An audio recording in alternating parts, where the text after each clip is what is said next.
Kalimat tahmid itu alhamdulillah, kalimat istighfar itu astagfirullah, kalimat basmalah itu bismillah. Jangan salah, saya dulu pernah waktu di pondok pesantren sebelah gitu ya.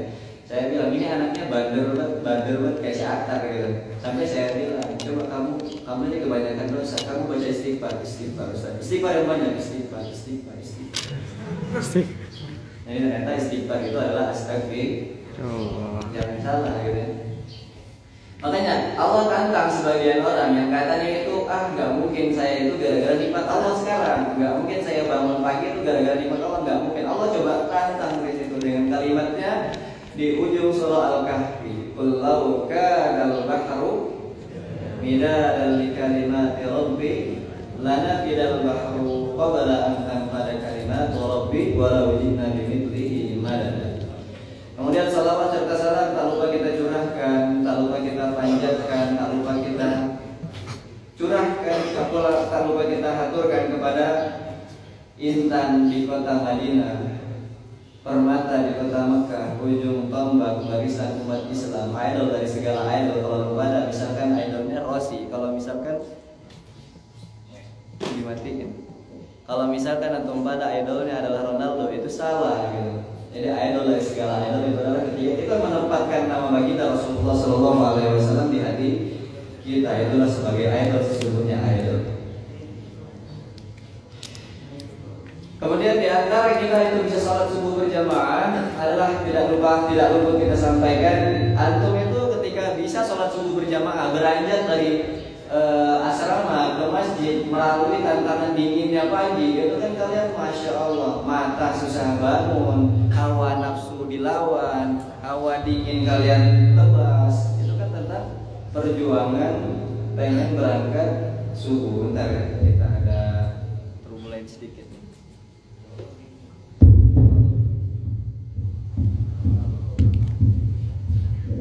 Dia masih muda kayak dangdut, kita konsumsi.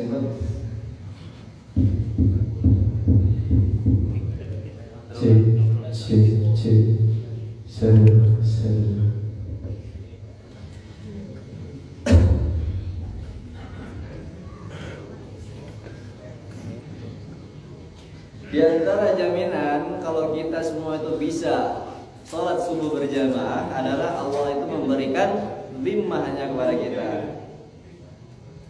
Memberikan dhimmahnya kepada kita. Antum kalau misalkan anak-anak daurah nih jalan, alhamdulillah gitu ya, contohnya gitu kan, dari Koduri ke sini jaraknya lumayan jauh gitu. Di jalan nggak tahu ada cerita pengen niatnya berangkat sholat subuh berjamaah, tiba-tiba wafat gitu, masya Allah.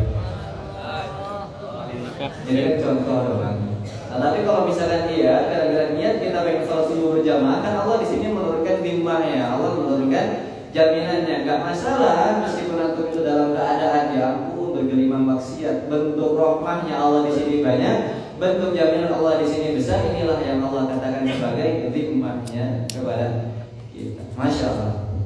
Jadi ini spesial, saya pernah menyampaikan kemarin ya. Kenapa sih ternyata perempuan itu, ini kalau antum pada pernah nyobain gitu ya, kalau belum pernah mungkin nyobain ke kakak atau ke emak sekali itu, emak jarang. Kenapa kok kemudian setelah kita ngajak, Kak mau makan di mana? Atau bahasa saya kepada istri saya itu, Beb mau makan di mana? Pasti jawabannya terserah. Apa sih rahasia di balik kata terserah? Wah ini terlalu ekstrim untuk kalian. Kok seger kita?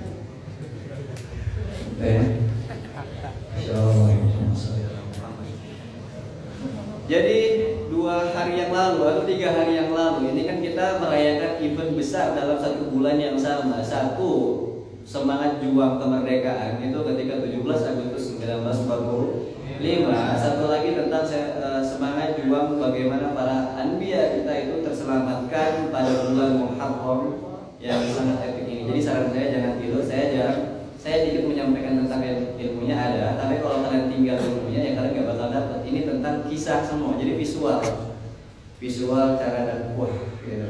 Jadi kalau misalkan antum pada pengen dakwah, kisahnya itu para nabi, ya suaranya harus agak menggelegar gitu, suaranya harus kayak mendongeng. Jadi tentang kemerdekaan, masya Allah, bismillah, semoga kita diberkahi ketika kita masuk ke tema ini dan semoga Allah memberikan sakinah Jadi pernah 3 tahun yang lalu itu ketika Mapadi, tahu Mapadi?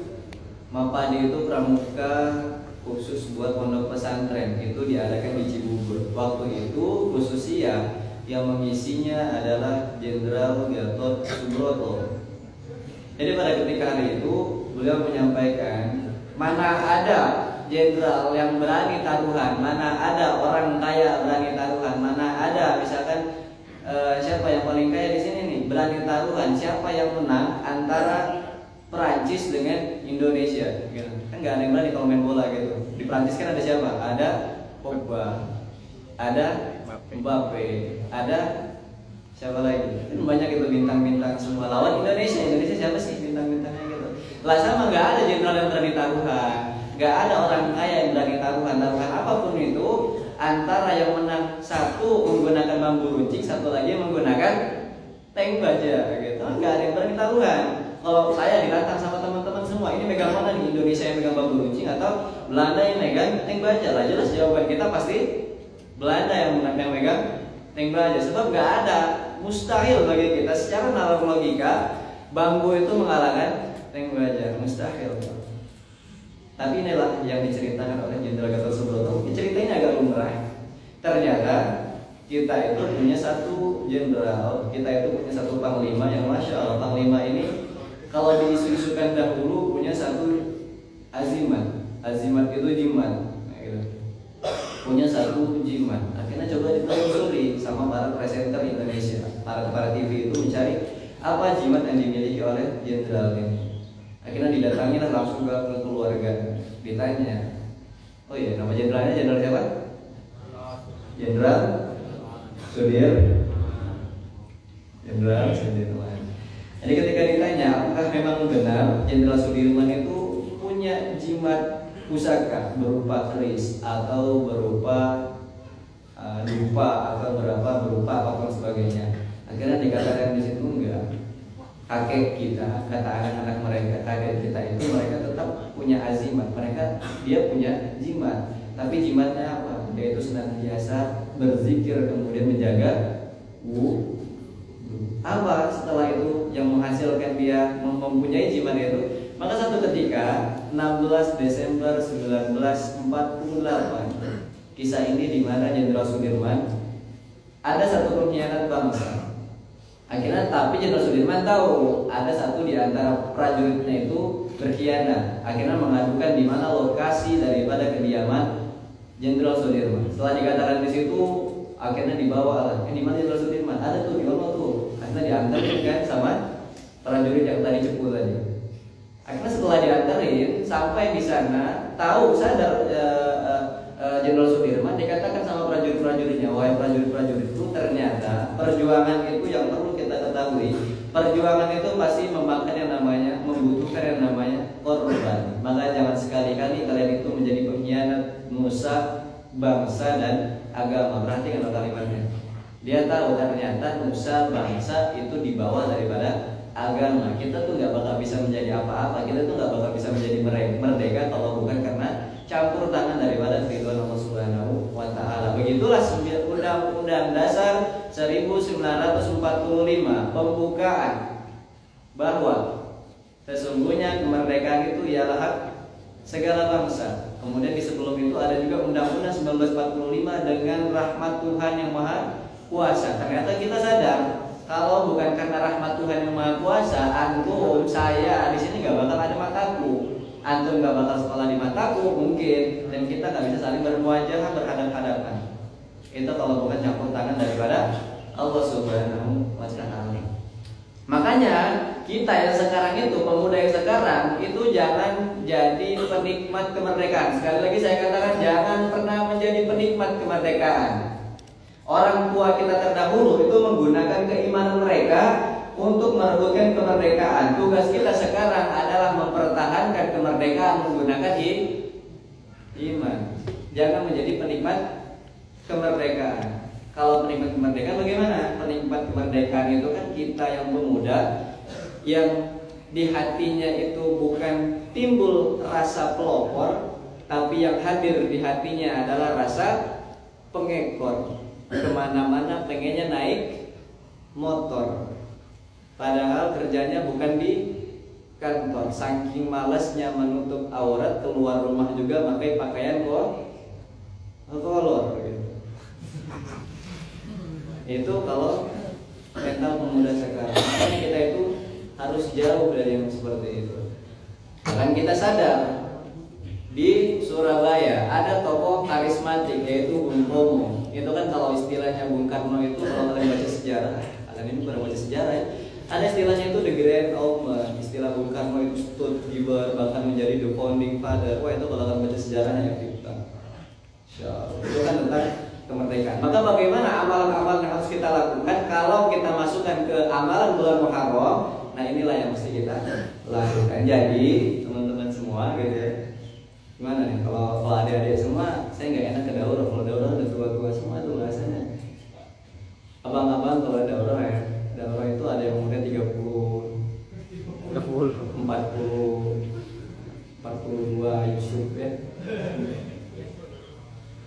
Jupri itu 38 ya, tua-tua semua gitu. Mukanya udah tua banget. Insyaallah semoga Allah merahmati kita. Jadi kalau kita tahu ternyata seluruh para nabi, seluruh para rasul, seluruh para anbiya itu mereka punya momentum epic, punya salah satu highlight ketika di bulan Muharram. Istilahnya itu mereka pernah dapat momen savage-nya itu di bulan Muharram gitu. Contoh, kita coba ambil kisah kekinian yang mungkin kita itu sering dengar tentang ceritanya Nabi. Paling pertama nih Nabi Adam alaihissalam. Jadi Nabi Adam alaihissalam itu setelah dikeluarkan dari surga, itu kan Nabi Adam alaihissalam sujud 40 tahun untuk meminta taubatnya kepada Allah Subhanahu wa taala. Dalam tafsiran ada yang mengatakan sampai dengan 40 tahun tuh. Ya Allah, maafkanlah saya, maafkan selama 40 tahun. Yang perlu kita ketahui di dalam surah Al-A'raf ayat 13 ya, qala ma mana'aka alla tasjuda id amartu. Terus qala ana khairum minni khalaqatani min nari wa khalaqatahu min tin. Kenapa setan itu keluar dari surga? Karena dia enggak mau. Bukan itu aja. Setan itu dikeluarkan dari surga gara-gara dia merasa good looking. Perhatikan bahasanya, apa good looking yang dipakai oleh iblis? Qala ana khairum minhu. Enggak deh, kayaknya gue lebih baik daripada si Adam. Enggak mungkin gue lebih baik daripada si Adam gitu kan.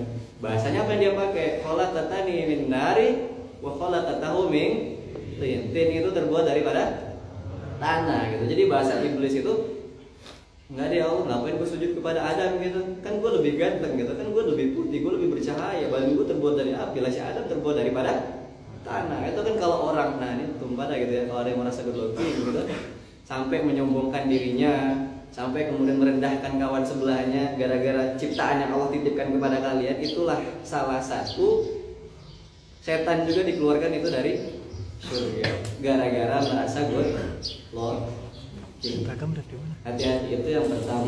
Jangan hubungan paksa good looking. Kemudian iblis itu kan dikeluarkan dari surga gara-gara gak mau sujud gitu. Iblis itu banyak amalannya Pak. Padahal kalau kita sadar, iblis itu adalah orang yang paling, bukan orang, makhluk yang paling alim timbang para malaikat. Iblis. Kemudian nomor 2 adalah malaikat. Kesalahannya satu, cuma sekali gak mau sujud. Kita berapa kali ninggalin sujud kayak gitu, kepengen masuk surga, nggak nyambung. Akhirnya apa? Setelah dikeluarkan, akhirnya setelah apa? Allah murka, kau nggak mau turut perintah aku. Qala fahbit minha fama yakunu laka an tatakabbaru fiha fakhruj innaka minas shagirin. Jadi Allah mengatakan, udah deh, gara-gara lu merasa berlogi, gara-gara lu merasa kayaknya paling tua, gitu kata Allah kan sombong ya tentang iblis. Jadi jauhkan dalam diri kita rasa sombong itu, jauhkan banget. Akhirnya apa? Fakhruj innaka minas shagirin. Perhatikan, kalau Allah udah menggunakan kalimat yang shagirin ini, itu yang ngeri banget gitu ya. Sampai Allah itu merendahkan serendah-rendahnya iblis yang tadi dari atas, kemudian langsung dipulangkan gitu, nggak ada haknya sama sekali. Fakhruj innaka minas shagirin. Kamu itu termasuk orang yang hina. Yang tadinya paling mulia menjadi orang yang paling hina. Habis itu apa? Kan setan itu nggak mau ya kalau kita pengen melakukan amalan-amalan baik. Akhirnya apa? Oh ya Allah, kalau memang aku termasuk orang yang durhaka, qala anwirni ila yaumi yub'atsun. Panjangkan umur aku, tujuannya apa? Saya pengen ngegodain sih manusia agar yang tadinya pengen sholat subuh dimelencengkan ke hamam, yang tadinya pengen halal kalau tiba-tiba terdapat bisikan madol gitu ya, kemana-mana gitu, kagak jadi halako. Mestinya halako itu di setiap imat gini, setiap tiang-tiang gini, tapi tujuannya keluar kemana?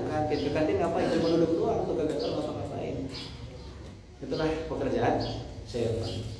Akhirnya setelah setan keluar, sisalah di dalam surga itu apa? Apa bahasa waya ada muskun anta wa zawjukal jannah wa kula minha haitsu syi'tum ragada wala taqrabu hadhihi syajarata fatakuna minadh dhalimin. Nah ini.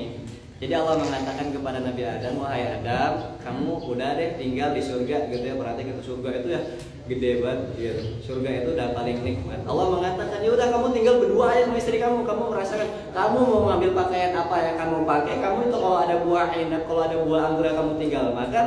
Kalau ada buah tufah, kalau ada buah apel tinggal kamu petik. Tapi jangan sampai kamu mendekati pohon yang dilarang itu. Sebagian para ulama mengatakan itu kalau kita kenalnya pohon khuldi, atau kita ada juga yang mengatakannya bukan pohon khuldi gitu. Itu kan Allah mengatakan kepada Nabi Adam alaihissalam dengan istrinya. Setelah itu apa yang terjadi? Gara-gara Nabi Adam tahu kodrat perempuan itu ketika dikasih GPS jalan itu selalu salah gitu ya. Jadi sampailah kisahnya itu Nabi Adam, Beb, kan perempuan itu kalau dikasih GPS selalu nyasar gitu ya, nggak bisa nentuin mana jalan. Akhirnya dikasih tuh Android satu tuh, bukan Android, Apple ke Hawa gitu. Nih, gue kasih HP Apple, coba lihat. Kamu pokoknya kalau kamu mau ke sana ambillah pohon itu. Kalau kamu mau ke sana petiklah buah itu. Kalau kamu pakai pakaian itu tinggal kamu pakai. Asal kamu jangan ke sana. Ini kan GPS-nya merah, jangan kamu ke sini gitu kata Nabi Adam alaihissalam. Seolah-olahnya begitu kalau bahasa gampangnya. Akhirnya setelah apa? Ya bandel ya nama cewek mah gitu ya. Cewek mah selalu pengen mengerti gitu bahasanya. Jadi setelah itu apa? Akhirnya diajak makan oleh Nabi Adam alaihissalam. Beb lapar nggak kalau bahasa kita? Kalau saya dan antum mungkin belum pernah gitu ya merasakan ini. Saya, masya Allah ini pengalaman saya pribadi akhirnya. Beb melapar nggak? Lapar. Mau makan apa? Terserah. Itu ketika di mobil. Nah, kan kita terserah bingung mau makan apa. Ketika ditanya, ya udah deh pecel lele, nggak mau, tapi pecel lele nggak enak. Ya udah kita cilok, nggak mau, cilok banyak kuahnya. Ya udah deh bakso, nggak mau yang bulat-bulat gitu. Nasi padang nggak mau, kebanyakan nggak mau nasi. Kan kita bingung gitu. Giliran kita nge-request tidak mau di Nah sampailah akhirnya Nabi Adam alaihissalam itu ngata kepada Hawa, Beb lapar nggak? Lapar. Mau makan apa? Buah khuldi. Nah, jadi intinya kalau kamu punya kakak, kalau kamu punya insya Allah nanti suatu saat gitu ya, kalau dia diajak makan masih bilang tempatnya terserah, maka yang harus kita tanamkan dalam diri kita adalah rasa bersyukur. Sekalinya perempuan yang menentukan tempat makan, keluar kita dari surga.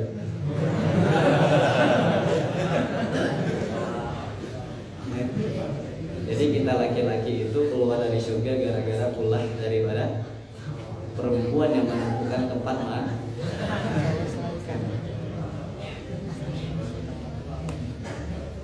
Insya Allah. Satu lagi, saya pernah jalan di tol, hadirin di tol, bayangin. Tol itu kan kalau kita udah salah jalan nggak bisa mundur, apalagi mutar kepala. Sampai suatu saat saya bareng istri saya pengen ke Depok. Kan saya udah ngasih Beb ini tolong pegangin GPS. Itu saya nyetir. Tolong pegang GPS, nanti kalau belok bilang iya. Jalan kita udah masuk tol, Beb belok belum lurus aja, lurus. Masih jauh. Lurus aja terus. Akhirnya apa yang terjadi? Lurus. Akhirnya dia sadar. Kan nggak kedengaran kalau di GPS itu ada bahasanya turn left gitu ya, belok kiri nggak kedengeran gitu, saking asiknya sama sosial media. Akhirnya apa terjadi? Kita bablas. Dibilang, beb kok lurus, kan belok. Saya udah nanya, beb belok? Enggak bang, lurus.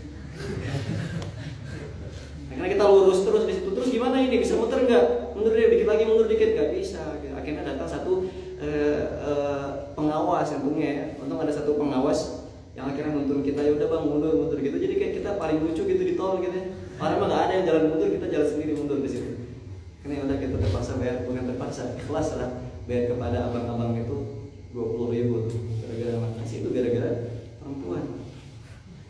Jadi kalau antum pada tersesat dalam hutan berdua sama perempuan, jangan kasih kompas kepada perempuan. Satu, nggak mungkin keluar. Dua, mati dimakan harimau. Jadi kita paham ya, ternyata kenapa perempuan itu menentukan tempat makan selalu bilang terserah, paham ya? Intinya kita harus bersyukur.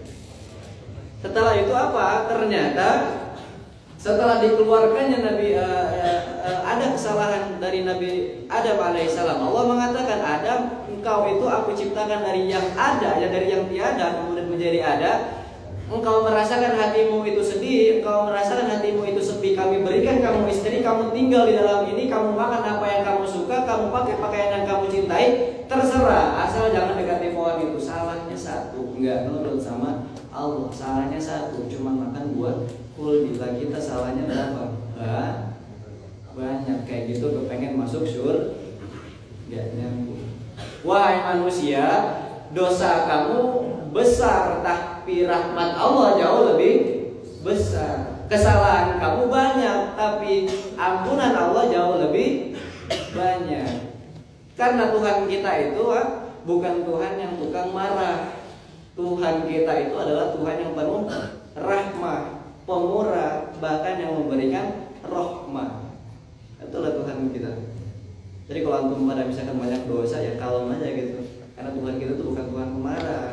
Tuhan kita itu pemurah, Tuhan kita itu yang memberi rahmah. Kenapa gak putus asa Nabi Adam alaihissalam berzikir kepada Allah? Apa zikir Nabi Adam? Rabbana zalamna anfusana wa illam taghfir lana wa tarhamna lanakunanna minal khasirin. Itu adalah amalan yang mesti kita lakukan ketika di bulan Muharram. Apa amalannya? Perbanyak Lanjut deh kalau kalian nggak percaya. Kisah visual selanjutnya itu ada datang dari Nabi siapa yang epic gitu kan? Nabi Yunus deh, Nabi Yunus dulu deh, jangan jauh-jauh ya. Nabi Yunus aja lah. Satu saat Nabi Yunus tuh kan, Nabi Yunus itu punya santri, punya umat itu B3 itu apa? Udah mah bandel, kemudian buset dah. Pokoknya itu udah paling B3, udah mah bandel terus buset gitu. Saking batunya apa? Nabi Yunus alaihissalam pernah mengatakan, wahai umatku, kalau kalian itu masih suka melaksanakan kemaksiatan, kalau kalian itu masih senang melakukan yang namanya kemudaratan, Allah akan menurunkan kepada kalian itu azab. Sampai umatnya jawab, kapan Yunus? Akan, kata Nabi Yunus alaihissalam. Gak usah akan deh. Sekarang kalau memang iya, akan. Dari tadi ngomong akan mulu ya. Azab dari tadi gak ada turun gitu. Itu jawaban daripada umat Nabi Yunus. Batu itu masya Allah. Sampai setelah itu gara-gara Nabi Yunus mulai ragu sama ketetapan Allah, kok Allah belum nurunin azab ya, padahal aku udah mengatakan kayak gitu. Akhirnya konsekuensinya apa? Nabi Yunus pergi keluar daripada kota itu, perginya kemana? Ke kapal. Gara-gara Nabi Yunus ragu terhadap kekuatan Allah Subhanahu wa Ta'ala di dalam kapal, apa yang terjadi? Kok kapal kita mogok. Akhirnya kalau orang dahulu ada satu yang mogok, kayaknya bebannya terlalu berat. Akhirnya diundi. Kan ada ya kalau kita main arisan, pernah main ikut arisan gak sih? Ada gelas ditutupin kertas, dibolongin, dikasih nama, masukin. Dikocok itu. Saat yang keluar pertama Nabi Yunus. Ya dimasukin lagi nih. Kayaknya nggak mungkin gua nih kalau kata Nabi Yunus. Nabi Yunus udah pede kan gua wali Allah gitu. Sampai udah dikocok lagi, dikeluarin lagi. Satu lagi yang keluar selanjutnya adalah Nabi Yunus. Gak mungkin sekali lagi kata Nabi Yunus. Nabi Yunus gak terima. Sekali lagi dikocok. Sekali lagi ya, kalau misalkan lu yang keluar, misalkan lu yang keluar dari sini, lu yang harus nyembur dalam laut. Iya kata Nabi Yunus. Dikocok sekali lagi, ternyata yang keluar ya Allah Nabi Yunus. Akhirnya apa? Udah deh, lu nyerah aja. Akhirnya Nabi Yunus ya udah, gara-gara itulah keputusan laki-laki. Karena laki-laki itu kalau sudah berjanji harus memegang komitmennya. Akhirnya Nabi Yunus nyemplung dalam air laut. Setelah itu apa yang terjadi? Gara-gara Allah kan gak suka ada hamba yang meragukan atas ketetapan Allah, apalagi seorang nabi. Gara-gara tadi kok azab belum turun. Nah setelah itu apa? Allah putus kepada Nabi Yunus alaihissalam, wahai Nun, datanglah kepada Yunus. Kamu telan, Nun gitu kan paus ya bahasa kita. Kamu telan paus, kamu telan si Yunus. Jangan dikunyah. Kalau dikunyah habis ceritanya. Gitu. Akhirnya suruh telan doang. Setelah ditelan apa? Akhirnya disitulah dibawa ke dasar lautan. Nah itulah yang Allah katakan itu ada 3 kegelapan, yang kegelapan itu melebihi daripada kegelapan. Siapa yang tahu? Saya kasih duit nih. Ada 3 kegelapan, yang mana kegelapan itu lebih gelap daripada kegelapan biasanya. Cuman bawa ceban masa? Lebih. Insya Allah nggak apa nih. Angkat tangan, siapa yang tahu? Siapa? Ya. Muflid. 1. Kegelapan malam. Kegelapan lautan. Kegelapan di dalam perut ikan paus. Masya Allah. Tapi kalau 10.000 ya. Nggak apa-apa kalau di dalamnya kalau yang keluar 50.000. Apa ini orang keren nih. Insyaallah beliau kemarin habis ini ya.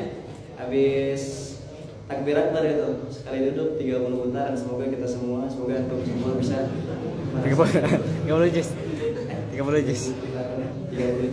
20 putaran. Semoga antum semua bisa seperti itu, bisa melanjutkan nantinya. Amin amin Allahumma amin. Jadi intinya apa? Ada 3 kegelapan yang Allah katakan dalam Al-Quran itu zulumatun talatin. Ada 3 kegelapan yang mungkin kalau antum pada pernah nggak sih satu malam mati lampu di puncak Bogor, datang kabut gitu, sampai ada asar lewat gitu ya.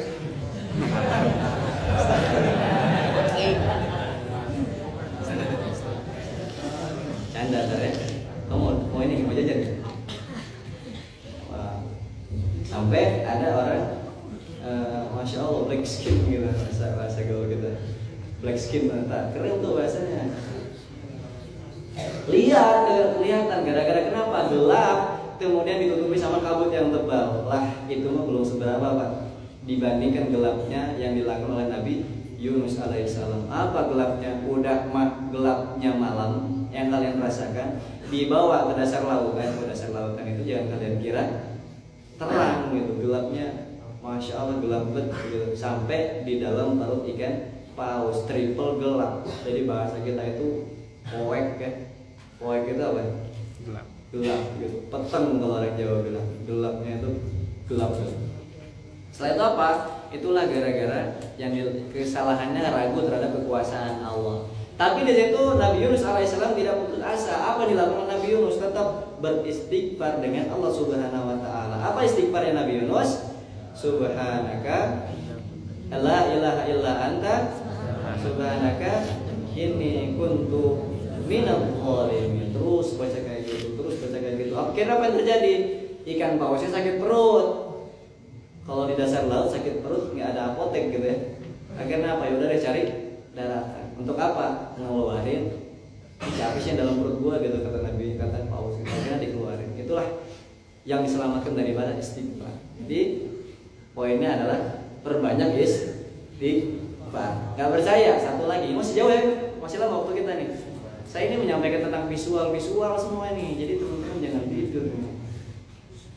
Nabi Nuh alaihissalam itu diselamatkan ketika 10 Muharram. Nabi Ibrahim alaihissalam itu diselamatkan dari api yang membara itu juga di 10 Muharram. Di satu ketika Nabi Ibrahim alaihissalam itu kan sosok Genji gitu. Pernah nggak sih kalian rasa sosok Genji datang ke tempat berhala-berhala non muslim, patung-patung banyak sendirian, kan Genji mah sendirian gitu ya. Lawannya banyak, bawa apa? Kampak di situ. Ada mengatakan kampak. Akhirnya apa terjadi di situ? Kan gedeg ya, Nabi Ibrahim itu gedeg nih pada kenapa manusia nyembah berhala gitu, bawa satu berhala tujuannya apa, untuk ngancurin gitu. Jadi seolah-olah Nabi Ibrahim itu jadi Genji, datang ke situ ngancurin semua, stak. Jadi kita tahu kisahnya, disisakan satu yaitu yang paling gede gitu, akhirnya dikalungin lah kampak yang paling gede itu di lehernya. Setelah itu apa? Setelah dikalungin di lehernya, akhirnya orang-orang Bani Israel pada tahu, pada sadar, lah kenapa kok Tuhan kita pada hancur berantakan gini. Akhirnya kayaknya Musa deh. Emang Musa? Iya, coba tangkap Musa gitu kata para tentara-tentaranya. Itu coba tangkap Musa, tapi kita nggak ada bukti. Nanti bukti mah belakangan, yang penting tangkap dulu gitu. Nabi Ibrahim ya? Saya tadi Nabi siapa?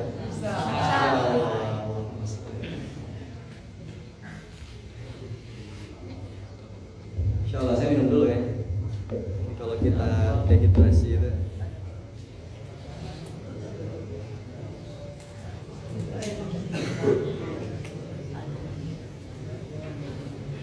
Nabi Ibrahim. Setelah di situ akhirnya ditangkap Ibrahim, ditanya, Ibrahim, ngapain kamu hancurin Tuhan kami? Kata siapa? Kata orang, kami lihat gitu, kata tentaranya. Emang iya saya dengar ada satu yang paling gede dan itu yang megang kampak. Coba lu tanyain dia, kayaknya dia tuh yang hancurin yang kecil-kecil karena dia cemburu tuh nggak disembah. Kamu gila, kata tentara-tentara itu. Loh, kok saya gila? Mana mungkin kami tanya kepada benda mati. Siapa yang lebih gila? Kenapa kalian sembah itu benda mati? Emosi Fir'aun. Namrud gitu. Insyaallah ini. Kalau itu ini juga ternyata dibalik ngantuk-ngantuk gitu, konsentrasinya masih dapat. Kalau memang saya yang salah gitu ya. Akhirnya setelah itu apa? Dibuatlah satu api yang besar. Tujuannya untuk apa? Melahap si Nabi Ibrahim alaihissalam. Akhirnya dibuat api yang besar. Inilah kehebatan Allah. Nabi Ibrahim itu taat, api takut sama Allah. Allah katakan di situ, ya naru kuli bardan wasalaman ala Ibrahim. Jadi kalau Allah nggak menggunakan kalimat salaman, ya di situ bahaya, Pak. Ya naru kuli bardan ala Ibrahim. Jadi api itu bisa jadi sedingin-dinginnya nanti kalau nggak Allah menggunakan kalimat salamannya di sini. Makanya hebatnya Allah. Ya naru kuli bardan wasalaman ala Ibrahim. Nabi Ibrahim masuk ke dalam api, sehelai rambut pun tidak ada yang terbakar, sehelai jenggot pun tidak ada yang terbakar. Beda sama kayak ciri kita, ada api besar, terus kita baca ya naru kuli bardan wasalaman ala Ibrahim, masuk kita dalam api mateng. Jangan samakan kita dengan Nabi Ibrahim. Intinya apa? Tambah ketaatan kita kepada Allah Subhanahu wa ta'ala. Allah melindungi kita. Itu intinya. Yang kedua, istighfar, taat sama Allah, semuanya itu takut sama Allah. Kemudian apa lagi? Ada kisah daripada Nabi Nuh alaihissalam. Nabi Nuh kan itu diselamatkan dari bahtera, dari banjir itu ketika 10 Muharram. Sampai satu cerita ini di surah wa yasnaul fulka wa kullama marra alaihi marrun misafirun itu juz berapa? Surah Hud juz 11. Juz 12 awal ya. Setelah itu apa yang terjadi? Akhirnya singkat cerita, Nabi Nuh alaihissalam itu berdoa sama Allah, ya Allah umatku ini udah mah keras, batu, malas lah ya Allah. Akhirnya apa? Nabi Ibrahim doa di situ, Rabbi inni maglubun fantasir. Nabi siapa? Nabi Nuh alaihissalam. Setelah itu apa yang terjadi? Rabbi inni maglubun fantasir. Ya udah Nuh, kami nanti bakal ngirim dari langit itu air. Kami keluarkan dari tanah itu air. Untuk apa? Untuk menenggelamkan seluruh orang-orang yang menzalimi kamu. Jadi banyaknya orang yang maksiat awal mula. Mungkin sebagian para tafsir ulama ada yang mengatakan awal mula terjadi kezaliman itu bukan ketika, mungkin setelah siapa anaknya Nabi Adam itu Habil dan Qabil ya. Itu kan kezaliman pertama di muka bumi. Banyaknya kezaliman yang akhirnya timbul setelah itu banyak di zaman Nabi Nuh alaihissalam. Akhirnya Nabi Nuh mengatakan, ya Allah, hapuslah seluruh bapak sama anak yang zalim di muka bumi ini. Kebanyakannya kalau bapak itu kalong, anak kampret. Kalau bapak nyolong, anak nyopet.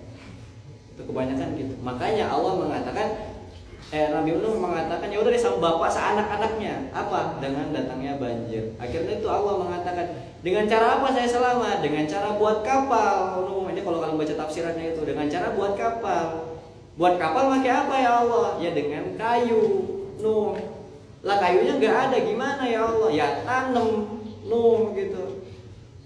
Tanamnya pakai apa? Pakai pohon. Kamu nggak punya benih? Nggak punya ya Allah. Ini aku kasih. Nuh, kata Allah Subhanahu. Dikasih disuruh sama Allah. Inilah ternyata mana ada orang pengen bangun kapal perjuangan sendiri. Ini artinya apa? Ternyata kebahagiaan itu butuh proses. Kalau kalian pengen hafal Al-Quran itu nggak ada cara yang instan, pasti ada prosesnya di sana, perjuangannya di sana. Setelah itu apa? Pohon tinggi, pohon jadi mulailah dibuat di situ. Tok, bayangin, ada misalkan siapa? Ustaz Hasan lah. Ustaz Hasan bangun kapal di depan ini Masjid Abu Bakar As-Siddiq gitu. Kan gila begitu ya. Akhirnya apa dikatakan oleh umat-umat Nabi Nuh alaihissalam kepada para pengikut-pengikutnya? Lu umat Nabi Nuh, iya, makin sarap lu punya nabi, katanya begitu. Lah kenapa? Mana ada orang bangun kapal di tengah perdesaan gitu. Akhirnya bangun kapal besar gitu. Sampai-sampai orang nggak suka, apa yang terjadi di situ? Orang kalau pengen buang najis, maaf kata orang kalau pengen buang najis itu nggak mau di toilet rumahnya, itu buang najisnya di kapal Nabi Nuh ketika pengen dibangun. Siapapun itu, mau anak kecil baru lahir, mau sampai kakek-kakek sekalipun itu dibawa ke tempat kapalnya Nabi Nuh alaihissalam. Untuk apa? Untuk buang hajatnya. Sampai orang yang lumpuh pun nggak sanggup jalan dari rumahnya digotong sama masyarakat. Gue pengen BAB nih katanya begitu. Ya kita gotong gitu.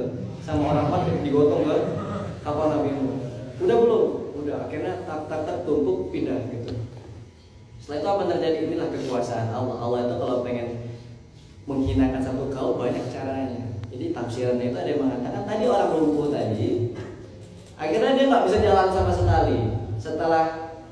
Setelah buang hajatnya, numpuk pergi gitu, berdiri megang kayu untuk berdiri, tiba-tiba jatuh terpeleset kena barang dia banyak, kena punya dia sendiri. Akhirnya setelah itu apa? Sembuh. Yang tadinya jalan itu lumpuh nggak bisa jalan, pulang-pulang bisa jadi seger bugar. Jalan itu udah kayak petang tenteng jalan ke kampung. Ditanya, Fulan, kok bisa sembuh? Mujarab banget.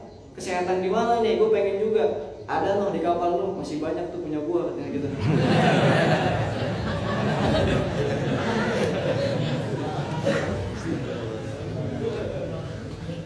Seriusan? Iya seriusan. Akhirnya orang yang pengen berobat pada bawa rantang gitu. Untuk apa ngambilin punya sih? Punya orang lumpuh tadi gitu. Ya Allah.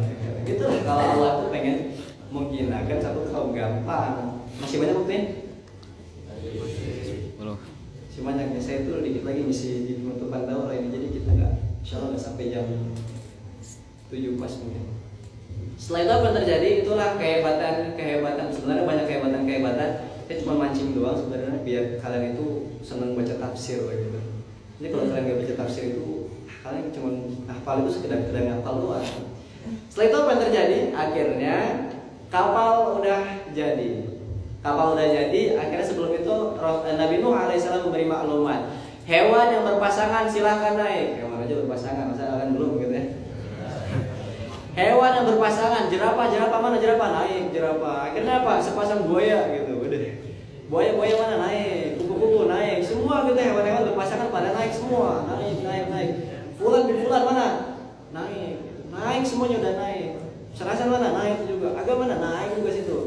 Udah naik semua, diceklis semua. Akhirnya itulah kalau pemimpin itu baik, akhirnya apa? Nabi Nuh naik ke kapal. Kan kapal itu kalau kita bayangin ada tingkatan-tingkatannya 1, 2, 3, 4, 5. Dan tingkatan paling akhir itu dibuatkan khusus untuk hewan. Nah mungkin inilah cikal bakal ternyata Allah itu menciptakan babi teman-teman.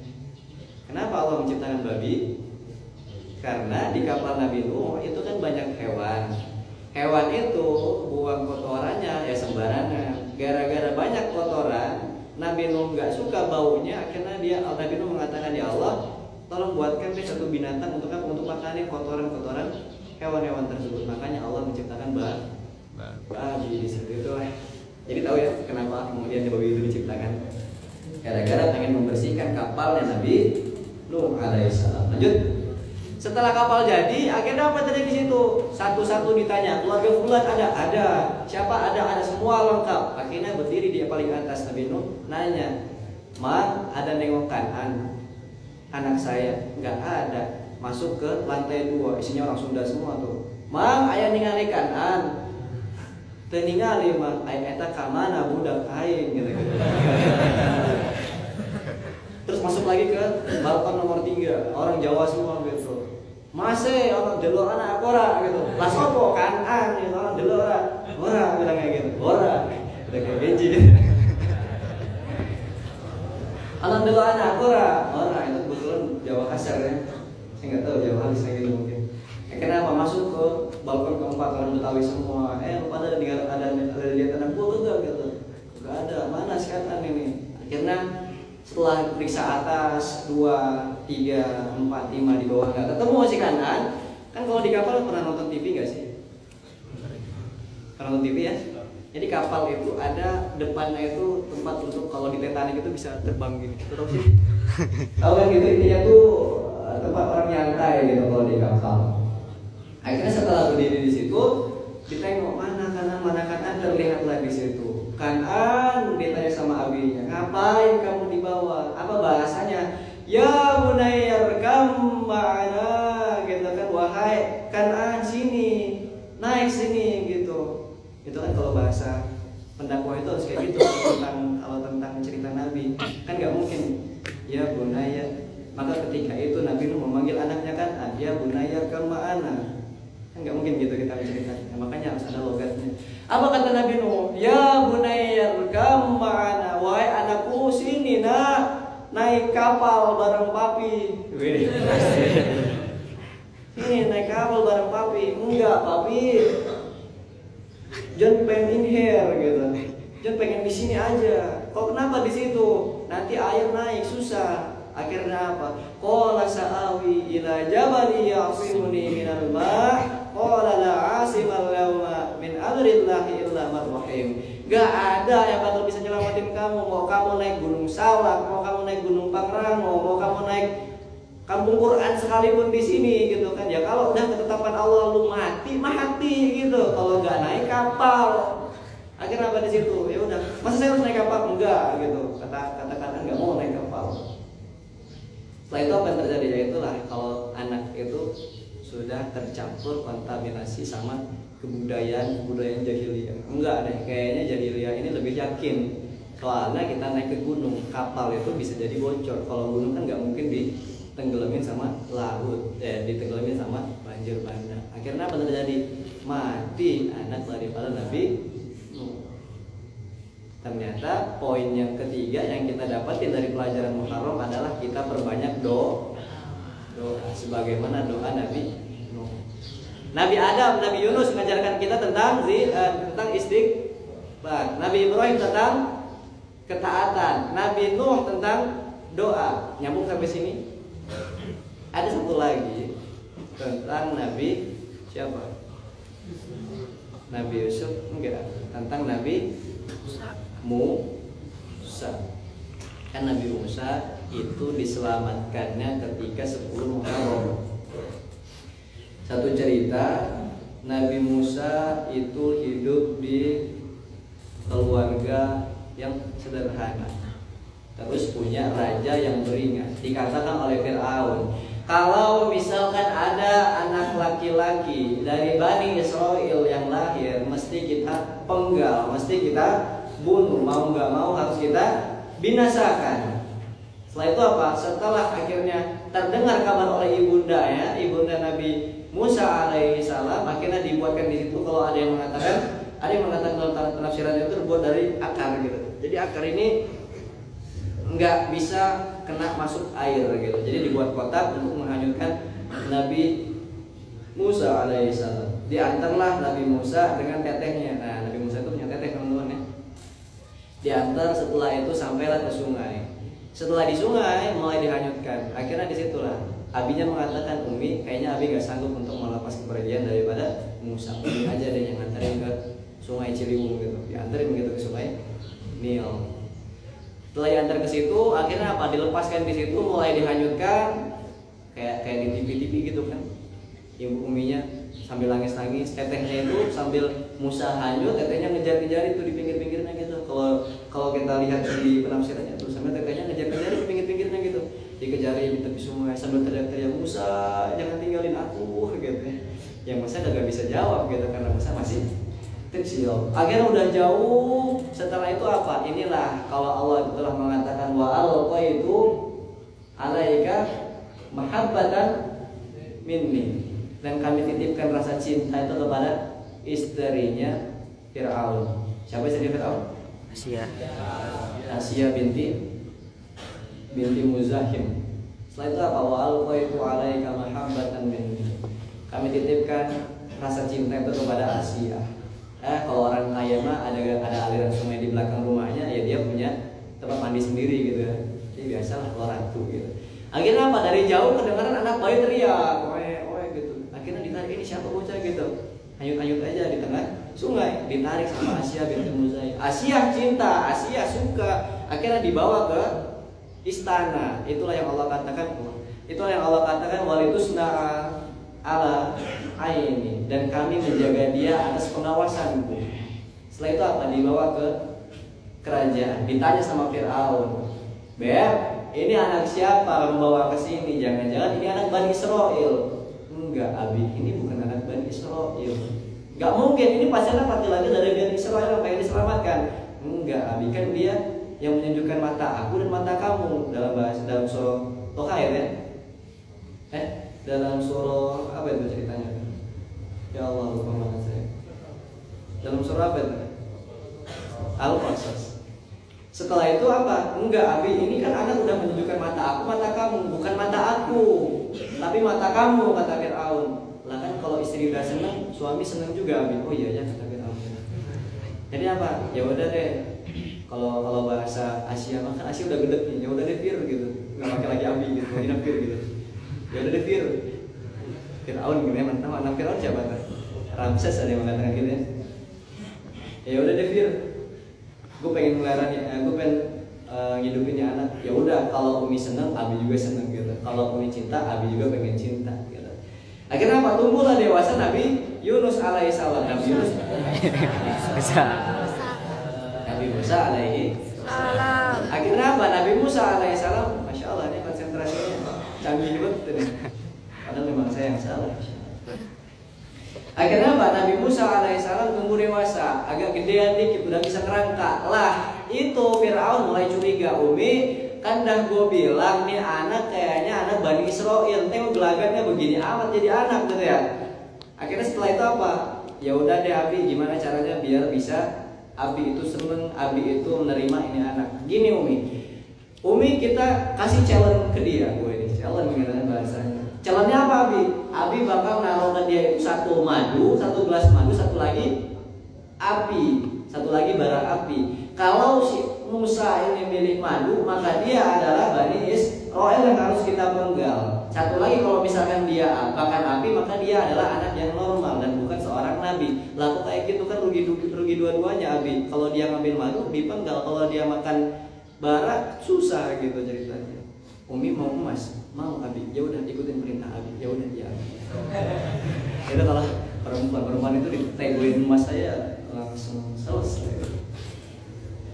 Insya Allah ya. Akhirnya setelah itu apa? Setuju Umi, setuju. Deal gitu. Dibuatlah satu madu, satu lagi sama bara api. Anak kecil loh Pak ya. Anak kecil itu kalau ditawarin satu yang madu, satu lagi api, bakal milihnya yang menyala-nyala gitu. Bakal milihnya yang menarik mata. Karena bayi itu kan lebih tertarik dengan yang menarikkan mata mereka. Akhirnya inilah ketentuan Allah yang Allah katakan walitusna ala aini, dan kami jaga kamu dengan pengawasan kami. Akhirnya apa? Yang tadinya Musa itu pengen merangkak ke madu gitu ya, jalan gitu, ngerangkak kayak anak kecil gitu, kayak film Alon. Pernah nonton film The Alon gitu? Yang anak kecil merangkak sampai ke Baghdad gitu, jauh banget dia ngerangkak. Sampai ketemu king King Kong mas, sampai ketemu lewat di bawah truk, ketemu naik pesawat itu cuma ngerangkak doang kan. Nggak tahu ya film Alan ya. Itu kalau itu film biasanya film Alan itu muncul ketika akhir-akhir tahun menjelang Happy Christmas gitu. Film-film Nasrani begitu. Setelah itu apa? Akhirnya Nabi Musa alaihissalam ngambil api, kemudian dia makan. Makanya Nabi Musa itu cadel gitu. Nabi Musa itu nggak bisa berbicara lancar gitu. Makanya ada doa yang terkenal yang sering kita pakai adalah Rabbi shrahli sadri wa yassir li wahlul 'uqdatam min lisani yafqahu qawli. Ya Allah, aku nggak bisa ngomong. Coba utus di antara saudaraku itu untuk membantu berdakwah. Siapa? Harun. Akhirnya Nabi Harun di situ diutus ya. Singkat cerita, Nabi Musa alaihissalam itu jadi DNJ juga gitu, nggak senang terhadap pemerintahan Fir'aun. Dia coba kabur membawa umat-umatnya itu dari kota Madian menuju kota Palestina. Terdengar ceritanya oleh Fir'aun. Setelah itu apa? Dikejar sama Fir'aun. Nabi Musa juga lari dengan umatnya sampai dibutuhkan dengan Laut Merah. Akhirnya apa di situ? Wah, umat Nabi Musa mengatakan, ya ampun, enakan gue ikut Fir'aun gitu, makanlah kenyang, minum dapat, apa segala macam bisa gitu. Akhirnya gak apa-apa umatku, tenang, Allah bakal bantu kita. Apa yang Allah firmankan di situ? Ya Musa, idrib bi asokal bahar atau hajar. Bahar. Setelah itu wahai Musa, coba pukul tongkat kamu dengan ke lautan. Nah, kalau mukjizat itu datangnya di last minute, Pak. Kalau datangnya nggak di last minute ya susah gitu. Nanti apa-apa Musa pakai tongkat, pengen beli jajanan pakai tongkat, semua pakai tongkat, pengen main bola pakai tongkat, kan nggak mungkin gitu. Akhirnya inilah ketentuan Allah. Allah itu mendatangkan mukjizat di last minute. Setelah itu apa? Itu ribiasokal bahar. Dipukul tongkat itu lalu kemudian pangpalako. Kalau visualnya, kalau kalian pengen nonton itu ada di King Commander filmnya. Pernah nonton di Netflix itu? Belum ya? Masa kalian kalau nontonnya sama Ustaz?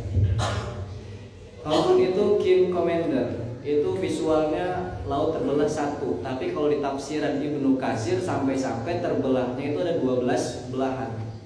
12 belahan, itu kebayang ya? Di setiap belahannya itu seperti gunung-gunung yang sangat tinggi menjulang. Jadi kita tuh jalan, nengok ke atas gitu ya udah air semua. Air, ikan-ikan sebelahan gitu terumbu karang ada di sebelah kanan kiri kita jalannya semua di situ. Itu di penafsirannya Ibnu Katsir. Kalau di visualnya King Commander, jadi teman-teman boleh nonton semua di situ. Diselamatkan gara-gara apa? Gara-gara orang itu kalau udah pasrah melakukan ikhtiar, tingkat tertinggi daripada pasrahnya adalah tawakal. Sama kayak kalian, ya Allah saya udah ngapal satu hari ini capek-capek. Akhirnya kalian bilang ya Allah saya tawakal, lancarkanlah semuanya, pegang, tolong amanahkan, tertibkanlah kepada saya hafalan yang kau titipkan dengan lancar. Maka itulah yang kemudian yang diamalkan oleh Nabi Musa alaihissalam. Orang kalau udah ikhtiar sampailah di puncak tawakalnya. Apa dia poinnya? Jadi poin pertama, Nabi Adam alaihissalam mengajar dan Nabi Yunus mengajarkan kepada kita tentang istighfar. Kemudian Nabi Ibrahim mengajarkan kepada kita tentang Nabi Nuh mengajarkan kepada kita tentang doa. Kemudian Nabi Musa alaihissalam mengajarkan kita tentang dia disertai dengan tawakal. Jadi dari waktu kita ya sedih. Jam berapa sekarang? 7:04. 7:04, lebih 4 menit. Mungkin cukup sekian. Jadi dapat poinnya, semoga bisa diamalkan, semoga bisa menjadi pelajaran. Akhirul kalam kita tutup dengan doa kafaratul majelis. Subhanakallahumma wa bihamdika asyhadu an la ilaha illa anta astaghfiruka wa atubu ilaik. Subhanaka. Assalamualaikum warahmatullahi taala wabarakatuh. Waalaikumsalam warahmatullahi wabarakatuh.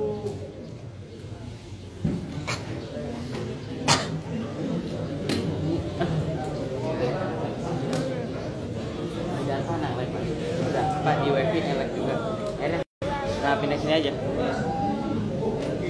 Nuhun. 200. Makan sana, makan.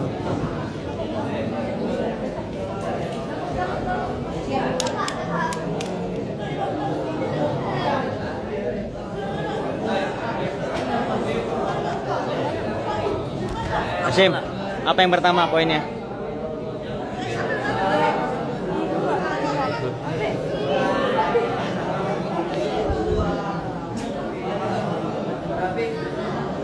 Tan.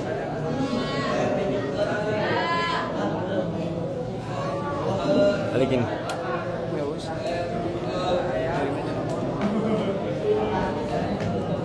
Masya Allah.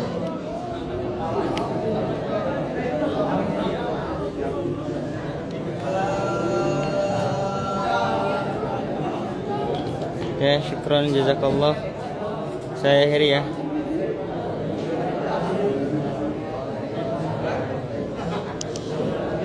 Wassalamualaikum warahmatullahi wabarakatuh.